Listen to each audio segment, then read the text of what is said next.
Hello बच्चा लोग, क्या हाल चाल? बढ़िया सब। उम्मीद करते हैं कि आप लोग अच्छे होंगे, खुश होंगे, मस्त होंगे, व्यस्त होंगे और अपनी अपनी पढ़ाई कर रहे होंगे। तो आज का जो हम लोगों का टॉपिक है बहुत ही इंपॉर्टेंट टॉपिक है, जिसका नाम है फेरमैट लिटल थ्योरम, जो कि ग्रुप थ्योरी का एक बहुत ही इंपॉर्टेंट थ्योरम है। चूंकि बहुत छोटा थ्योरम है, आपको इजीली समझ में आ जाएगा, कोई दिक्कत परेशानी वाली बात भी नहीं है। तो आप इस लेक्चर को लास्ट तक देखिएगा और अच्छे से समझ में आएगा। लास्ट तक नहीं देखिएगा तो कॉमन सेंस की बात है कि आपको समझ में नहीं आएगा। तो अगर आप बीआरएबी यूनिवर्सिटी मुजफ्फरपुर से या बिहार के किसी भी यूनिवर्सिटी से बीएससी मैथ ऑनर्स कर रहे हैं और सेमेस्टर 4 के स्टूडेंट है, तो आपके लिए वीडियो बहुत ही हेल्पफुल होने वाला है। तो चलिए आज हम शुरू करते हैं फॉर्मेट लिटल थ्योरम। अगर वीडियो अच्छा लगता है तो एक बार कमेंट कर देना प्यारा सा, ताकि मेरा भी मन लगा रहे और आप लोगों को भी यह लगे कि हाँ पढ़ाई कर रहे हैं। ठीक है, तो आ जाओ यहाँ पर। आज डे नंबर कितना है बताओ? आज डे नंबर 24 है। 24 लेक्चर हो गया। क्या हो गया? 24 लेक्चर। और यह कौन सा है? एमजेसी 06 का है। ठीक है, यह बातें आपको समझ में तो आता ही होगा, कहीं दिक्कत वाली बात तो है नहीं। आ जाइए, यहां पर आप ध्यान दीजिए क्या लिखा हुआ है, फेरमैट लिटल थ्योरम। बहुत ही इंपॉर्टेंट थ्योरम है और यह पूछा जा सकता है, इसलिए आप अच्छे से इसको देखिए। सबसे पहले आपको स्टेटमेंट देखना है कि क्या होता है। कहता P is a prime. P कोई प्राइम नंबर होना चाहिए। प्राइम नंबर समझते हैं, जो या तो खुद से डिवाइड हो और नहीं तो एक से डिवाइड हो। प्राइम होता है जैसे 2 हो गया, 3 हो गया, 5 हो गया, 7 हो गया, 11 हो गया। इस तरह के नंबर को प्राइम बोलते हैं, तो बचपन में पढ़े होइएगा। अब फॉर एनी इंटीजर ए, एक दूसरा इंटीजर है ए। ठीक है, यानी दो इंटीजर है, एक तो पी है और दूसरा इंटीजर ए है। ठीक बात है। तो कहता कि द नंबर, तब बोला है वैसा नंबर अगर हम ए के पावर अगर हम पी कर दे, ए के पावर क्या कर दे? पी, और उसमें से इस ए को घटा ले, तो यह क्या होना चाहिए? इंटीजर होना चाहिए। यह भी क्या होना चाहिए? इंटीजर होना चाहिए, जो कि मल्टीपल ऑफ पी होना चाहिए। मतलब यह जो इंटीजर होगा यह मल्टीपल ऑफ क्या होना चाहिए? पी होना चाहिए। यह बात बोल रहा है। ठीक है, यहां पर समझिए, कहा कि दो नंबर होना चाहिए, एक पी जो प्राइम होगा, एक दूसरा कोई इंटीजर ए हो। तब कहता है कि एक नंबर बनाते हैं हम लोग, वैसा नंबर जिसमें ए के पावर हम इस पी को डाल देते हैं और उसी में से इसी ए को घटा लेते हैं। तो वह जो नंबर होगा वह मल्टीपल होगा पी का। इसका मतलब है कि इसको आप ऐसे लिख सकते हो, ए के पावर पी इज कन्ग्रुएंट, इसको पढ़ते हैं कन्ग्रुएंट टू ए, यहां पर मॉड पी, ए लिखा हुआ है। अब बताओ, अगर कहीं पर भी अगर ऐसा लिखा हुआ है a congruent to b mod p, चाहे कुछ भी मॉड एन, तो इसका मतलब क्या होता है ये पता? अगर इसका मतलब नहीं समझ में आ रहा तो इसका भी मतलब नहीं समझ में आएगा। इसका मतलब होता है कि ए में से आप बी को घटाइए तो ए माइनस बी, और इसमें अगर एन से डिवाइड करते हैं, इसमें किससे? एन से, तो यह एडजेक्टली डिविजिबल होगा। क्या होगा? एडजेक्टली डिविजिबल होगा। मतलब पूरा से पूरा भाग लग जाएगा। पूरा से पूरा क्या हो जाएगा? भाग लग जाएगा। मतलब अगर हम ऐसा कहें, यहां पर एग्जांपल ले ले 12, क्या ले ले? 12, और यहां पर ले लो 3 हो गया, या ऐसे ले लो 15 कन्ग्रुएंट टू 3 मॉड 4, इस तरह से ले लो, इस तरह से। ठीक है, तो इसका मतलब क्या हुआ बताओ? इसका मतलब यही हुआ कि 15 में से 3 को घटाइए तो 15 माइनस 3 मतलब कितना हो गया? 12। इस 12 में अगर 4 से भाग कीजिएगा तो क्या पूरा पूरा कटेगा कि नहीं कटेगा? बिल्कुल कट जाएगा, पूरा कट जाएगा। यह तो एक तरीका है समझने का। दूसरा तरीका क्या है कि अगर इस 15 में डायरेक्ट हम 4 से भाग कर दें, 15 में डायरेक्ट 4 से, तो रिमाइंडर कितना बचेगा? 3। शेषफल कितना बच जाएगा? 3 बच जाएगा। आप ऐसे भी समझ सकते हो। ठीक है, तो इसका मतलब है कि ए के power p congruent to a mod p है, तो ए के पावर पी में से ए को घटाइएगा। ठीक है, उसमें कितना से भाग? पी से भाग कीजिएगा तो पूरा का पूरा कटेगा। तो ए के पावर पी में से ए को घटाएंगे तो, और किससे डिवाइड कर देंगे? पी से, तो पूरा कटेगा, एडजेक्ट कटेगा। तो यह एडजेक्ट कब कटेगा? यह कब कटेगा एडजेक्ट? जब ए के power P minus A P का मल्टीपल होगा। ए के पावर पी माइनस ए किसका मल्टीपल होगा? पी का मल्टीपल होगा, पी का गुणज होगा, तब ये तो पी से भाग लगा होगा नहीं। तो वही चीज बोला a के पावर p माइनस ए किसका मल्टीपल होगा, p का होगा। या अगर यह लाइन नहीं समझना है तो डायरेक्ट यह समझिए a के power p is congruent to a mod p। इसका मतलब a के पावर p में से a घटाइएगा और उसमें p से डिवाइड कीजिएगा तो एडजेक्ट डिविजिबल होगा। यह बातें आपको समझ में आ रहा होगा, निश्चित रूप से यह बातें आपको समझ में आ रहा होगा। चलिए हम लोग विषय वस्तु से भटके नहीं, हम लोग इस पर आ जाइए। अब यहां पर देखिए, यहां पर प्रूफ करने के लिए आपको यही चीज प्रूफ करना है, ठीक है।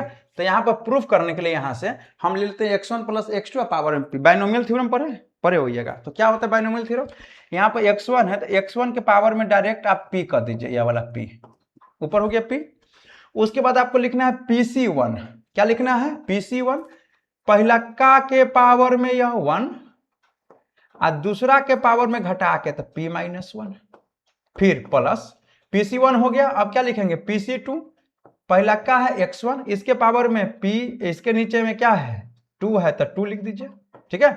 और दूसरा के पावर में घटा के तो p minus 2 plus dot dot. इसी तरह से जब आगे आप बढ़िएगा, आगे जब हम बढ़ेंगे तो लास्ट में हो जाएगा x2 के पावर p, x2 के पावर p क्या हो जाएगा, x2 के पावर क्या हो जाएगा बताओ, ये क्या हो गया भाई, अरे x2 के पावर क्या हो जाएगा बताओ, x2 के पावर क्या होगा बताओ, x2 के पावर p हो जाएगा। इस तरह से आप लिख लेंगे,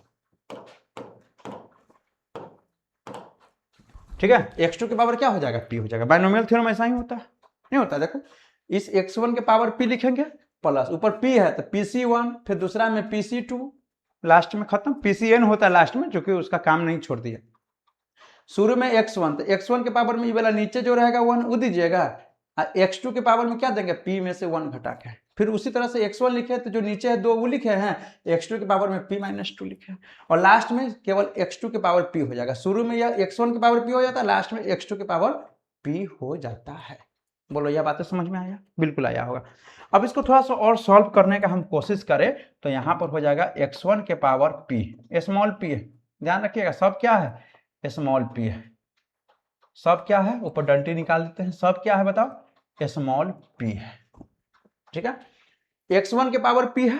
अच्छा pc1 को क्या लिखोगे, ऊपर वाला का फैक्टोरियल डिवाइड में नीचे 1 है तो 1 का फैक्टोरियल और p माइनस 1 का फैक्टोरियल, ऐसे लिख सकते हो, बोलो लिख सकते हो ना। इस फैक्टोरियल p को जब बाहर निकालेंगे तो अंदर में p माइनस 1 हो जाएगा। तो क्या लिखोगे pc1 को, p फैक्टोरियल p माइनस 1 और डिवाइड में 1 और p माइनस 1। आपको काटने उठने का जरूरत नहीं है, उतना टेंशन नहीं लेना है। ये pc1 का वैल्यू हो गया, यहाँ पर हो गया x1 के पावर 1 और x2 के पावर p माइनस 1 प्लस। आ जाओ यहाँ पर pc2 को क्या लिखोगे, p का फैक्टोरियल नीचे 2 का फैक्टोरियल और p माइनस 2 का फैक्टोरियल। तो p को जब बाहर निकालिएगा तो अंदर में क्या बचेगा p माइनस 1, नीचे में फैक्टोरियल 2 और यहाँ पर p माइनस 2 हो जाएगा।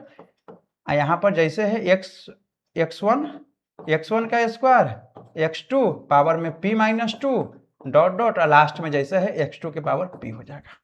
देखो यह फैक्टोरियल का सिंबल है, इस तरह से फैक्टोरियल लिखते हैं, नहीं तो आप ऐसे भी लिख सकते हो 2 और इस तरह से फैक्टोरियल, ठीक है। तो यह हम निकाल लिए। यह बातें अगर आप बेसिक लेवल का अगर पढ़ाई किए होंगे तो यह चीज आपको पता होगा। अब आ जाओ यहाँ से, एक फॉर्मूला होता है, यह याद रखिएगा। क्या याद रखना है बताओ, तो आपको यह याद रखना है कि x1 प्लस x2 के पावर p इज कॉन्ग्रुएंट होगा फिर खुद के साथ मॉड p, इस तरह से।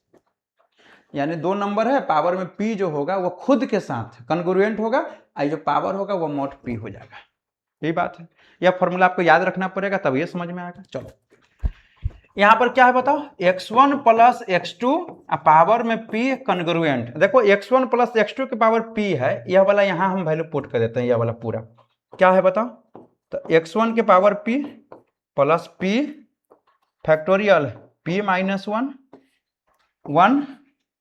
p माइनस 1, फिर है x1 का पावर 1 x2 के power p minus 1 p minus 1 divide में फैक्टोरियल 2 और p माइनस 2। यहाँ पर क्या है बताओ, x1 का स्क्वायर x2 के power p minus 2 plus dot dot x2 के पावर p, इस तरह से। और ये तो हो गया x1 प्लस x2 के पावर p का वैल्यू हम रख दिया, लास्ट में क्या है मॉड p, मॉड पी, इस तरह से। ठीक है, अब एक चीज बताओ, यहां पर एक चीज समझना, एक चीज समझने की जरूरत है कि मॉड पी है, जब इसमें आप p से डिवाइड कीजिएगा, इसमें तो लगेगा नहीं, इसमें लग जाएगा क्योंकि p इंटू में है, तो इसमें अगर आप p से डिवाइड करोगे तो रिमाइंडर क्या हो जाएगा 0, इसमें भी p होगा और इसके जस्ट पीछे वाला तक में p होगा, तो यहां से लेकर वहां तक सम में रिमाइंडर क्या आ जाएगा बताओ, रिमाइंडर मतलब होता है शेषफल, कितना आ जाएगा बताओ, 0 हो जाएगा। कहां से कहां तक बताओ, इसका पहला टर्म छोड़ दीजिए और लास्ट वाला टर्म छोड़ दीजिए, उस सब में p होगा इंटू में, यहां भी p होगा, यहां भी p होगा, इसके जस्ट पीछे वाला टर्म में भी p होगा, और सब में जब p से डिवाइड कीजिएगा तो रिमाइंडर क्या आ जाएगा 0, क्या हो जाएगा रिमाइंडर 0, यानी फर्स्ट वाला टर्म और यहां पर लास्ट वाला टर्म छोड़ के बाकी बात सब क्या हो गया 0 कर दीजिए, क्योंकि मॉड p है, अब p से सब में डिवाइड करें तो रिमाइंडर क्या हो जाएगा 0, खत्म। तो क्या बचेगा बताओ, यहाँ पर आप खुद बताओ क्या बचेगा यहाँ पर, तो यहाँ पर बचेगा x1 प्लस, देखो x1 प्लस x2 पावर में p कन्ग्रुएंट, यहाँ पर क्या बचेगा x1 के पावर p और यहाँ बचेगा x2 के पावर p और यहाँ पर मॉड p, यही आएगा, बताओ यही आएगा। कहेंगे हाँ सर ठीक है, बिल्कुल सही बात है। अब इस हिसाब से आप सिमिलरली हम निकालते हैं, देखो किसका वैल्यू सिमिलरली। अब इसको तो पहले समझ लीजिए कि क्या है यह, x1 प्लस x2 पावर में p है, तो दोनों में अलग अलग पावर चढ़ गया, यही बात है। तो उसी तरह से अगर हम यहाँ पर हम लिखे कि x1 plus x2 plus x3 dot dot last में xa मान लेते हैं, क्या मान लेते हैं xa पावर में p, तो इधर भी वैसा ही लिखना होगा, x1 के पावर p प्लस x2 के पावर p और डॉट डॉट क्या हो जाएगा xa के पावर p और यहाँ हो जाएगा मॉड p, इस तरह से। देखो यहाँ पर x1 प्लस x2 था, दो गए तो अलग अलग पावर p, इसमें अगर डॉट डॉट अगर बहुत सारा टर्म कर दिए x1 x2 dot dot xa power p, तो यह पावर सब पर चढ़ जाएगा इसके हिसाब से। अब क्या करो, हम पुट कर देते हैं, पुटिंग क्या पुट कर देते हैं, x1 का वैल्यू x2 का वैल्यू डॉट डॉट xa का वैल्यू, सब का वैल्यू हम 1 पुट कर देते हैं। क्या पुट कर देते हैं बताओ, a पुट कर देते हैं। देखो a पुट करने पर क्या होगा, यहाँ a पुट करने पर क्या होगा, रखो x1 की जगह 1 1 ना, डॉट डॉट लास्ट में 1 अब पावर में कितना p कन्ग्रुएंट, x1 की जगह 1 तो 1 की पावर p 1 रह जाएगा, 1 1 डॉट डॉट लास्ट में 1 मॉड p यही हो जाएगा। अब एक चीज बताओ ना, इस एक को जब आप एक बार जोड़िएगा तो एक आएगा, दो बार जोड़िएगा 2, लेकिन हर कितना बार जोड़िएगा a बार, तो पूरा हो जाएगा a, तो a के पावर p हो जाएगा कन्ग्रुएंट। एक को जब आप a बार जोड़िएगा a टाइम तो सीधे हो जाएगा क्या चीज, यह क्या हो जाएगा, a को अगर a टाइम जोड़िएगा तो हो जाएगा क्या चीज बताओ, यह हो गया a, इधर a ना हो जाएगा सीधे, अरे यह a हुआ है जोड़ने पर पावर में p है, इसको भी जोड़ने पर a आ जाएगा, तो a इधर हो जाएगा मॉड p।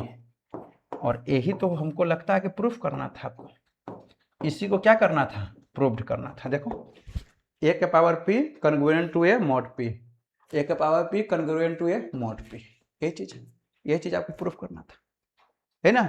तो इस तरह से आप अच्छे तरीका से, आसानी तरीका से समझ सकते हो, बना सकते हो, और बहुत ही मजा के साथ। और इस तरह के क्वेश्चन आपके बोर्ड एग्जाम में आ जाए, बोर्ड एग्जाम नहीं यूनिवर्सिटी के एग्जाम में आ जाए, तब तो मजा ही आ जाए, है कि नहीं।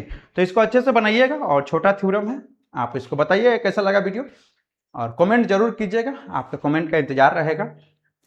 फिर हम अगला वीडियो लेके आएंगे नया, तब तक बाय बाय।